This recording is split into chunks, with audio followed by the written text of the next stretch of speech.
If you are looking to create some really crisp score lines in your paper and card projects, then you are my people and this is the video for you. With your Cricut machine, there are a few options of accessories that you can use for creating score lines. You'll either be using the scoring stylus, the single scoring wheel, or the double scoring wheel. It's a bit of a sharp sliding scale. If you have a Maker, the Maker 3, then you can use any of those 3 scoring accessories. If you have the Explore, any of the Explore machines, then you can only use the stylus. And if you have the Cricut Joy, then sorry, you just can't use any of them. There is a hack that I have for creating score lines on projects done on the Cricut Joy. Check the link below, I've done a separate video for that. So how do you decide which of the tools to go for? The scoring wheel is marketed as applying 10 times more pressure than the stylus. So if you want those better score lines, then you should go for the wheel. Although in my opinion, and I have all 3 of these tools, I haven't noticed like a mind-blowing difference between the stylus and the wheel. So my recommendation would be, if you're starting out, then just get the stylus because it is so much cheaper than the wheel. There is a difference between the two. You do get those deeper, stronger score lines with the wheel. So if you are buying the actual scoring wheel housing and then the attachment for it, I would say don't bother getting the double wheel. I mean, the single seems to work fine for me. When you're working on a project and you have the Cricut Maker, when you go through to your Make It screen, Design Space will automatically prompt you to use one of the scoring wheels, either the single or the double wheel. The official line is that this is, the tool with which you'll get the best result on the material, which may be true, but I have to say it feels a little bit like a subtle attempt at an upsell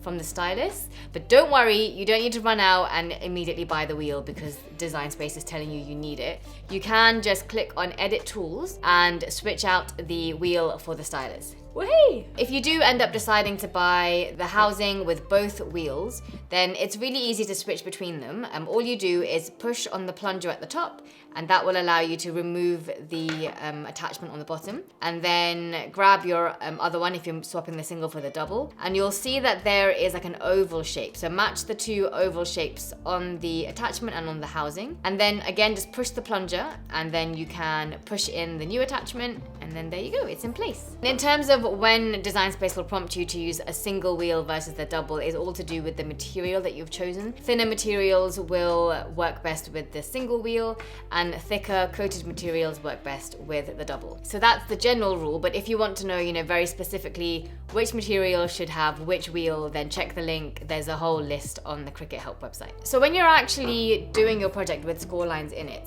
I have a few tips that can help you get a better result. The first of which is just like my most favorite scoring hack. And I'm not sure if other people do this, but it's something that I've started doing and I really think it gives good results. So what I'll do is, whether I've designed my own project or I'm using a ready-to-make project in Design Space, I will duplicate these scoring lines and layer 2, maybe even 3 if I'm using a very thick material, on top of each other. And what that means is that you get just a really excellent thick score line. Don't worry, it doesn't end up cutting your material, but it just gives you a really good quality score line to work with when you're then constructing your project. So in practice, how this works, if we take a look in Design Space, I'm going to create this gem box project. So you'll see it's already all kind of grouped together, attached together, the outline of the box and the score lines. You don't need to mess around with that at all. All you do is directly in the layers panel, you click on the scoring layer and then just right click and click on duplicate. I prefer to do duplicate and not copy paste, because when you copy and paste, it kind of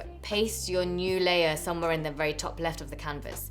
But duplicate always comes onto your canvas right next to the layer that you're duplicating, if that makes sense. So all you need to do now is select the new layer, and then I actually like to use the arrow keys on my keyboard to position the new layer of score lines exactly on top of the original one. What I would then do is zoom in, and the way that you can tell that you've aligned it exactly correctly on top of the first layer is that when they're in position, you can't tell that it's 2 layers. So you can see here I've aligned them exactly correctly. If I move 1 step to the left, then you can see the lines get a bit thicker and it looks like a bold score line.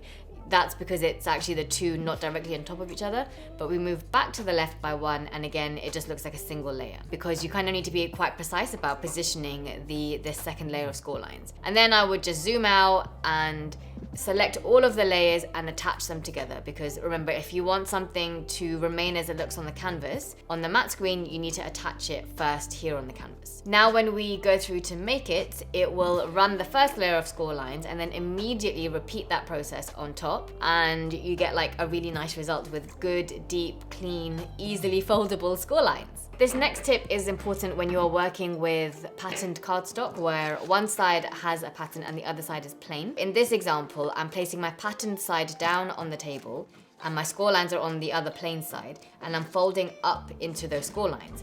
And what this means is the outside of my project is going to be the patterned side of the cardstock. What we need to remember is if we are using a cardstock where only one side has the pattern and we want that to be the outside, you actually have to flip it over on your mat and put the score lines on the opposite side. What that also means is you have to remember to mirror your design in Design Space. And so when you fold, you'll get the nice pattern side on the outside. And my last tip for getting those really lovely score lines is to use a bone folder. You can obviously fold the edges in place with your fingers, but if you do use something sharp like a bone folder, or maybe even the Cricut scraper that you probably have in your Cricut kit anyway, you just get a really nice sharp line that really helps you kind of improve the quality of your fold. I hope this has helped you guys understand your options when it comes to scoring with your Cricut machines, and it helps you get those really neat, beautiful edges and folds in your projects. Check out this playlist for my most popular Cricut tutorials, and I will catch you in the next video. Till then, happy crafting!